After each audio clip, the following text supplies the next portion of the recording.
नमस्कार, आप देख रहे हैं पहाड़ टीवी और मैं हूं आपके साथ स्मिता पटवार। चलिए देखते हैं उत्तराखंड की तमाम बड़ी खबरें, लेकिन उससे पहले एक नजर आज की हेडलाइंस पर। उत्तराखंड में सरकार गठन के लिए पर्यवेक्षक होंगे राजनाथ सिंह और मीनाक्षी लेखी, बीजेपी ने किया ऐलान।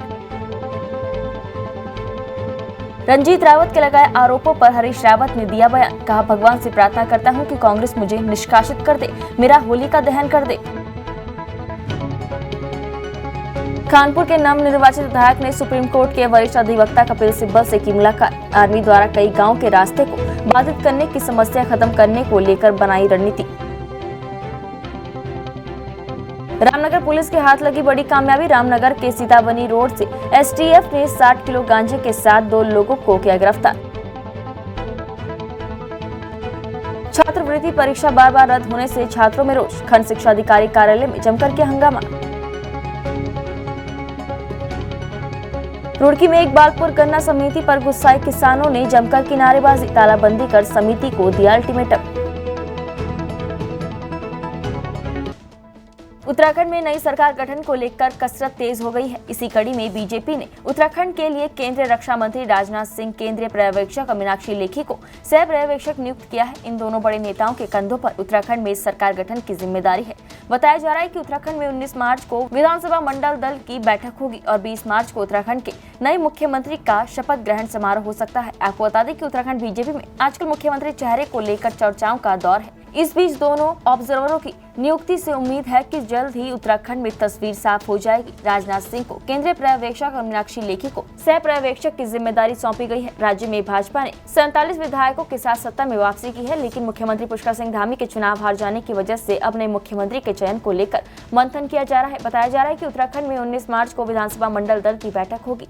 20 मार्च को उत्तराखंड के नए मुख्यमंत्री का शपथ ग्रहण समारोह होगा। इसी कड़ी में हाईकमान ने 2 बड़े नेताओं को उत्तराखंड की जिम्मेदारी सौंपी है। हरीश रावत ने रंजीत रावत द्वारा लगाए गए टिकट और पार्टी के पोस्ट बेचने की आरोप पर कहा कि होलिका जल रही है, कांग्रेस हरीश रावत नाम की बुराई को भी उसमें जला दे। साथ ही उन्होंने कहा कि मैं भगवान से प्रार्थना करता हूं कि कांग्रेस मुझे पार्टी से निष्कासित कर दे। दरअसल सोमवार को कांग्रेस के प्रदेश कार्यकारी अध्यक्ष रंजीत रावत ने हरीश रावत पर तगड़ा आरोप लगा दिया था। रंजीत रावत ने कहा था कि हरीश रावत ने चुनाव में टिकट बेचे हैं, उनके मैनेजर कुछ लोगों के पैसे लौटा चुके हैं, कुछ लोग पैसे लौटाने के लिए तगादा कर रहे हैं। रंजीत रावत ने यह भी आरोप लगाया था कि हरीश रावत के कारण ही कांग्रेस रामनगर, लालकुआं और सल्ट सीट हारी है। वहीं बीते दिन एक बार फिर कांग्रेस प्रदेश कार्यकारी अध्यक्ष रंजीत सिंह रावत ने हरीश रावत पर गंभीर आरोप लगाए हैं। रंजीत सिंह रावत ने कहा कि हरीश रावत बड़ी मासूमियत से झूठ बोलते हैं, किसी भी नए राजनीतिक कार्यकर्ता को अफीम चटाते हैं, फिर सम्मोहन में ले लेते हैं। रंजीत रावत ने आगे कहा कि मेरा नशा खुद 35 साल बाद टूटा। रंजीत रावत यही नहीं रुके, उन्होंने आरोप लगाया कि इस विधानसभा चुनाव में हरीश रावत ने टिकट के नाम पर ठगा है, एक बड़ी धनराशि इकट्ठी की है, वो लोग इनके चक्कर काट रहे हैं, कुछ के पैसे उनके मैनेजर लौटा चुके हैं, कुछ लोग उनके चक्कर काट रहे हैं। उन्होंने कहा कि ये सारी चीजें सामने आएगी। वो पहले मासूमियत से झूठ बोलते हैं, पहले लोग समझते नहीं थे और अब समझने लगे हैं।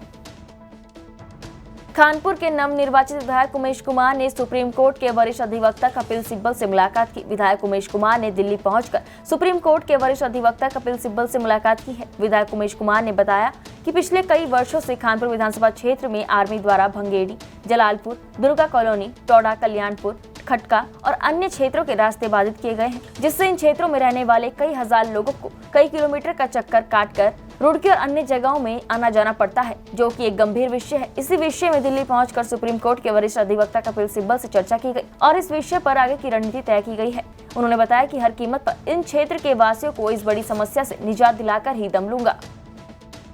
खटीमा विधानसभा बग्गा निवासी आईटीबीपी के जवान राकेश प्रजापति, जो कमांडो की ट्रेनिंग के दौरान शहीद हो गए, उनका पार्थिव शरीर आज सुबह तिरंगे में लिपटा हुआ उनके पैतृक गांव पहुंचा, जहां पूरे ग्रामवासियों में और परिवार में शोक की लहर दौड़ गई। वहीं पूरा क्षेत्र भारत माता की जय के नारों से गूंज उठा। पूर्ण सैन्य सम्मान के साथ मेला घाट में उनका अंतिम संस्कार किया गया, जहाँ पर क्षेत्रीय विधायक भुवन चंद्र कापड़ी द्वारा उनके परिवार को सांत्वना दी गई और शोक व्यक्त किया गया।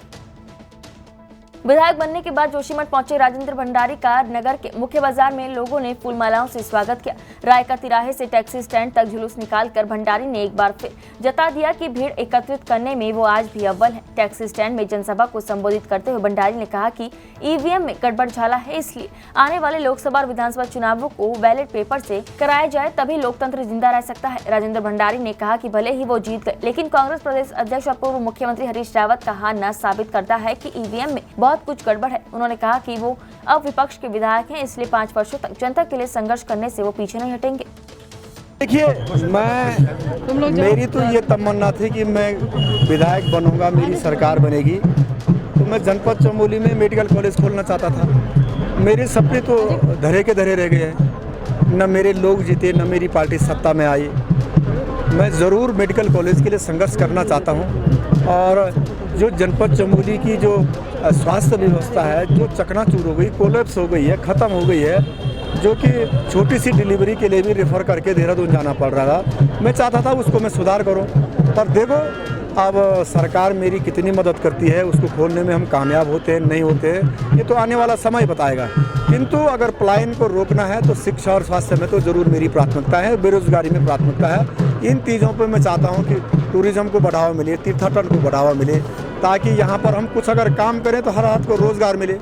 अब ये काम तो सरकार ने करना है, हमने तो केवल पैरवी करनी है। उस पैरवी करने में हमारे स्तर से कोई कमी नहीं होगी और हम कोशिश करेंगे कि इन मुद्दों पे हम सरकार का ध्यान आकर्षित करें। मनोहर जी, आखिरी सवाल पर नेता प्रतिपक्ष को लेकर 2 नाम सोशल मीडिया पे भी चल रहे हैं, एक आपका और एक प्रीतम सिंह का। क्या लगता है कि आप इसमें आगे रहेंगे? नहीं, हमारी पार्टी में विधायक जीत के जा रहे हैं, शपथ ग्रहण करेंगे। हमारा हाईकमान, हमारा प्रदेश के लोग सब लोग बैठेंगे और जो सब लोगों की राय होगी, विधायकों की राय होगी, हाईकमान की राय होगी, उस पर मिल बैठ कर के निर्णय होगा और जो भी हमारी पार्टी का, हमारी हाईकमान का निर्णय होगा वो सबको मंजूर होगा और हमारी भी उसी में सहमति है। हम आम सहमति से काम करेंगे। हमारे यहाँ ऐसा नहीं कि कौन बनेगा, जो पार्टी निर्णय करेगी उस पर सबकी सहमति होती है। ईवीएम को लेकर आप सवाल खड़ा कर रहे हैं, क्या गड़बड़ी लगती है? क्योंकि आप तो आपको जनता ने जिता दिया है यहाँ से, तो ईवीएम में कैसे गड़बड़ी है? नहीं, अगर ईवीएम सही है तो सारे विपक्षी दल मांग कर रहे हैं कि बैलेट पेपर से चुनाव होना चाहे तो सरकार को बैलेट पेपर से करने में क्या दिक्कत हो रही है? क्यों नहीं बैलेट पेपर से कर रही है? जिन देशों ने ईवीएम बनाया वो तो बैलेट पेपर से चुनाव कर रहे हैं, तो इंडिया क्यों करना चाहता, भारत क्यों करना चाहता है ईवीएम से चुनाव? भाई, ईवीएम में इस देश के लोगों ने, नेताओं ने, अधिकारियों ने, जनता ने उंगली उठाई है कि कहीं ना कहीं संदेशात्मक है, तो क्यों नहीं ईवीएम बंद किया जाए? निस्संदेह रूप से ईवीएम के अंदर गड़बड़ी है, गड़बड़ झाला है और जानबूझ करके ईवीएम से चुनाव कराए जा रहे हैं। इस देश के लोकतंत्र के लिए खतरा है। अगर बहुत जल्दी अगर ईवीएम के बजाय अगर बैलेट पेपर से चुनाव नहीं होंगे तो मैं नहीं समझता हूँ इस देश में स्वस्थ लोकतंत्र का गठन हो पाएगा। विधानसभा चुनाव में जीत का परचम लहराने के बाद भारतीय जनता पार्टी की श्रीनगर विधानसभा सीट से प्रत्याशी डॉक्टर धन सिंह रावत द्वारा अपनी विधानसभा में भ्रमण कर मतदाताओं का आभार व्यक्त किया गया। इसी कड़ी में उनके द्वारा विकासखंड पाबो के अंतर्गत आने वाले चौपड़ियों, कोटली, छानी, पाबो आदि ग्रामीण इलाकों में जाकर मतदाताओं को उन्हें विजय बनवाने के लिए आभार व्यक्त किया गया। डॉक्टर धन सिंह रावत ने कहा कि विधानसभा चुनाव जीतने के बाद वो लगातार विधानसभा के मतदाताओं के पास जाकर आभार व्यक्त कर रहे हैं, जिन्होंने उन पर विश्वास जताकर उन्हें एक बार फिर से विधानसभा भेजा है। उन्होंने कहा कि निश्चित तौर से मतदाताओं ने छल कपट की राजनीति को छोड़कर विकास के नाम पर वोट किया है और वो सभी मतदाताओं को विश्वास दिलाते हैं कि जिस उम्मीद के साथ मतदाताओं ने उन्हें विधानसभा भेजा है वो उन सभी उम्मीदों को पूरा करने की कोशिश आने वाले समय में करेंगे, जिससे श्रीनगर विधानसभा का विकास सुनिश्चित हो सके। पार्टी के जितने कार्यकर्ता हैं, सबका साथ सबका विकास के फॉर्मूले पे काम करने वाले हैं और मैं जितने भी कार्यकर्ताओं ने चुनाव में काम किया है मैं उनको भी धन्यवाद देना चाहता हूँ।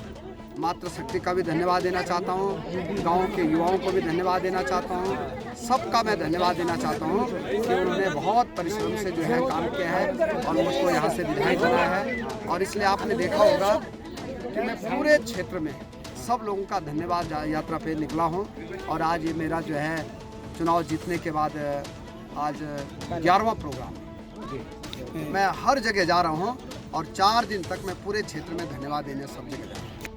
बीएचईएल रानीपुर के विधायक ठाकुर आदेश चौहान ने कहा कि इस बार भी ऐतिहासिक जीत में जनता का आशीर्वाद है और उनके दिल में बसे प्रेम के कारण वो विधायक बने हैं और इस प्यार और विश्वास के लिए वो जनता को बार बार धन्यवाद करते हैं। व्यक्त करता हूँ कि उन्होंने दिन रात मेहनत करके, खासकर हमारे जो कार्यकर्ता थे, पन्ना प्रमुख, बूथ अध्यक्ष, हमारी मंडल की टीम, हमारे शक्ति केंद्र की टीम, हमारे जिले की टीम और इसके साथ साथ जो अन्य संगठनों के लोग रात दिन मेहनत कर रहे थे, उन सभी देवतुल्य कार्यकर्ताओं का आभार व्यक्त करता हूँ। और साथ ही साथ जो जनता रानीपुर विधानसभा की, मुझे जहाँ जहाँ मैं जाता तो छोटे छोटे बच्चे और बहुत बड़े बड़े बुजुर्ग हाथ में झंडा लेकर भारतीय जनता पार्टी का प्रचार कर रहे थे, तो लग रहा था कि जैसे जनता ही चुनाव लड़ रही हो और बहुत ज़बरदस्त उत्साह जनता के अंदर था। तो निश्चित रूप से मैं उन सब का हृदय की गहराइयों से आभार व्यक्त करता हूँ। इसको मैं कभी भुला नहीं सकता और मैं जितनी मेरी सामर्थ्य है, जितनी मेरी शक्ति है, उसके द्वारा कोशिश करूँगा कि उनकी अपेक्षाओं पर, उनकी आशाओं पर खरा उतरूँ और जो हमारे बचे हुए काम जो शेष रह गए थे, जो इनको हमने अभी शुरू किया है, उनको आने वाले 5 वर्षों में हम समर्पित करके जनता के लिए करने का प्रयास करेंगे, जनता को सम्मिलित करेंगे।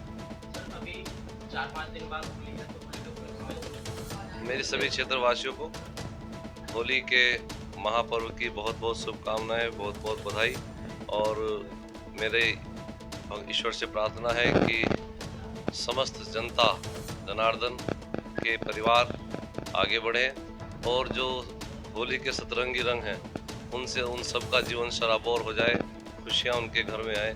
यही निवेदन और यही प्रार्थना और यही शुभकामनाएं सभी देशवासियों को। शिक्षा विभाग हरिद्वार की ओर से लक्सर के कई स्कूलों में छात्रवृत्ति परीक्षा कराई जानी थी, जिसके लिए बैंकों के ड्राफ्ट मांगे गए। कई छात्र छात्राओं ने बैंक से ड्राफ्ट बनवा कर शिक्षा विभाग में जमा कर दिए। उसके बाद छात्रों से फॉर्म भी भरवा लिए गए, लेकिन आज तक कोई परीक्षा नहीं हो पाई है। 3 बार परीक्षा की तिथि को निरस्त किया गया है। तीसरी बार जब परीक्षार्थियों के साथ ऐसा ही हुआ तो छात्र छात्राएं गुस्से में आ गए और उन्होंने सीधे खंड शिक्षा अधिकारी कार्यालय लक्सर का रुख किया, जहां उन्होंने जमकर हंगामा काटा। हंगामा काट रहे छात्र छात्राओं से बात की तो उन्होंने बताया कि छात्रवृत्ति को लेकर उनकी परीक्षाएं होनी है, जिसकी 3 बार तिथि तय करने के बाद निरस्त कर दी गई। हम लोगों से बैंक ड्राफ्ट भी जमा कराए गए हैं। एक बार ड्राफ्ट रिन्यू कराने के लिए बैंक एक्स्ट्रा चार्ज ले रहे हैं। उन्होंने बताया कि आज जब ये छात्र पेपर देने सेंटर पर पहुंचे तो वहां ताला लटका मिला। मौके पर मिले कर्मचारी ने बताया कि परीक्षा की तिथि को आज फिर निरस्त कर दिया गया है। आज कोई परीक्षा नहीं होगी, आगामी तिथि का इंतजार करना पड़ेगा। वहीं छात्रों का आरोप है कि ये जब BRC ऑफिस जानकारी लेने पहुंचे तो वहां मौजूद अधिकारी ने भी उन्हें संतोषजनक जवाब नहीं दिया। आज सुबह रखी गई थी। हमारे बच्चे 2 स्कूल से, विशेषकर एक स्कूल महाराजपुर कला से वहाँ आए और एक बिटिया जमदग्नि स्कूल से आई। तो वहाँ आए, वहाँ आकर के इन्होंने देखा भाई गेट पे ताला लगा मिला। इन्होंने पूछा तो उन्होंने कहा भाई यहाँ कोई परीक्षा नहीं है, आज परीक्षा रद्द कर दी गई। बच्चे थोड़ा परेशान हुए, इसका हमें भी खेद है, नहीं होना चाहिए था। हालांकि सुबह जमदग्नि स्कूल की मैडम ने मुझे फ़ोन किया था और ये पूछा था कि ज़रा साहब मुझे ये बता दो कि आज परीक्षा है या नहीं। तो मैंने उन्हें कहा भाई मुझे इसकी जानकारी नहीं है, या तो आप बाबू से पूछें या आप इसकी जानकारी जनपद में करें। अरे आपको जानकारी क्यों नहीं है? विभाग को जानकारी होनी चाहिए थी, आपको बच्चों को बताना चाहिए था। कई बार ये परीक्षा रद्द हो चुकी है ऐसे। ये जो परीक्षा है, इस परीक्षा को जिला हरिद्वार से ये संचालित थी। जनपद से इसके लिए आदेश आता है और जनपद से हमारे लिए कोई ऐसी सूचना थी नहीं, हमें इसकी जानकारी नहीं थी।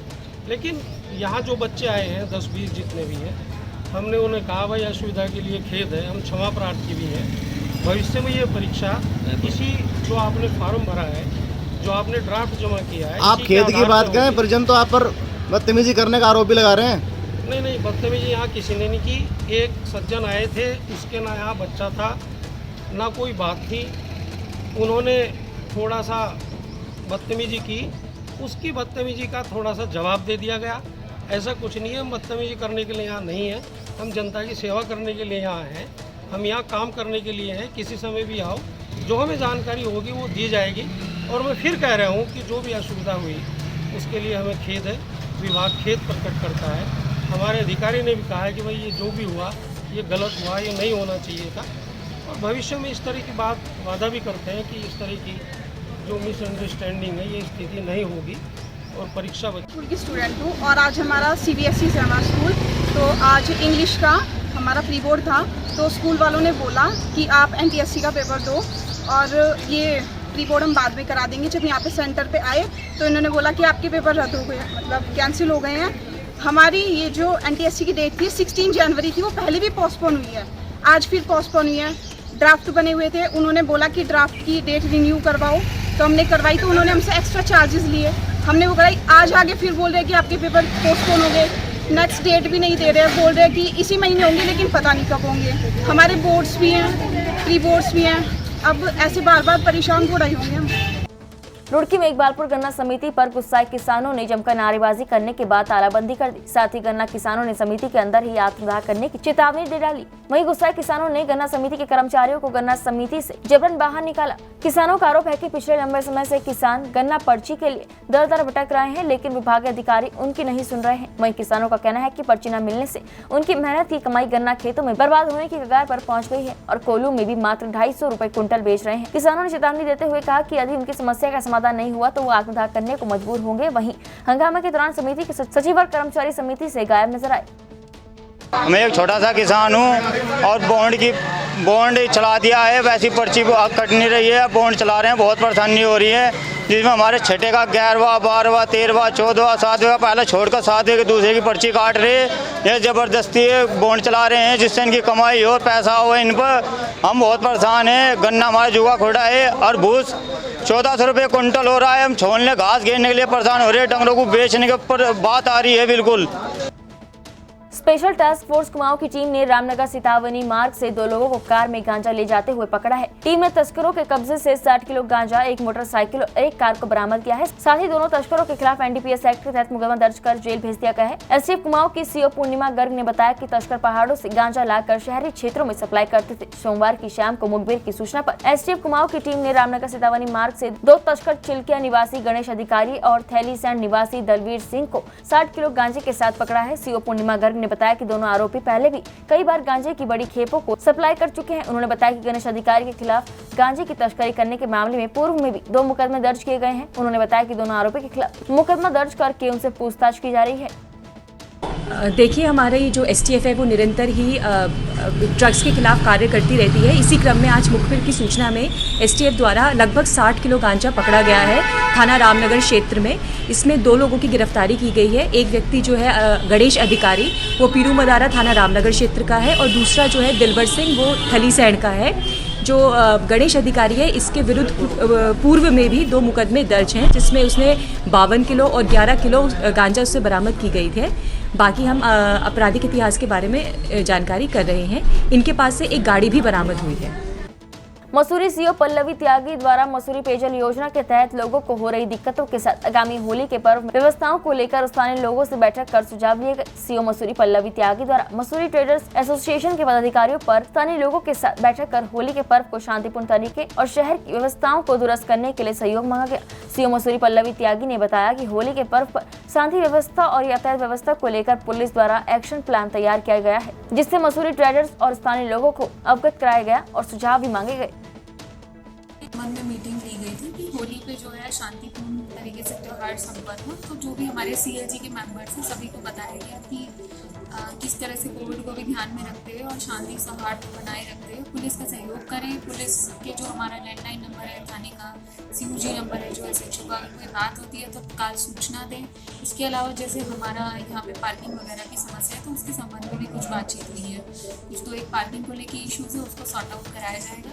इसके अतिरिक्त जो अभी यहाँ पे एक काम चल रहा है रोड में, जो पेयजल संस्थान वाला, उसको लेकर के भी बात हुई है और उसकी जो यहाँ के जो लोगों की समस्याएं थी उसको एसडीएम साहब तक पहुँचाया गया है।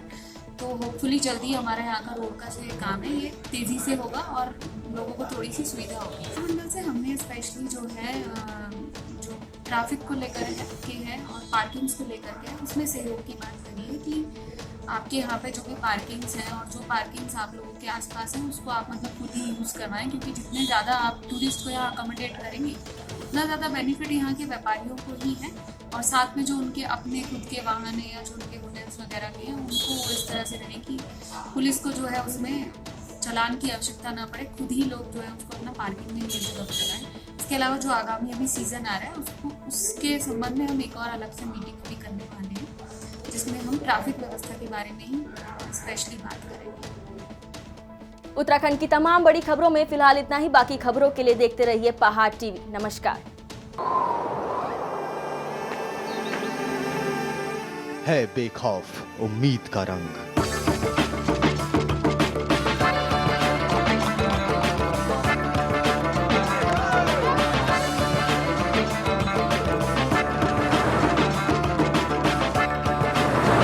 है आस्था भी।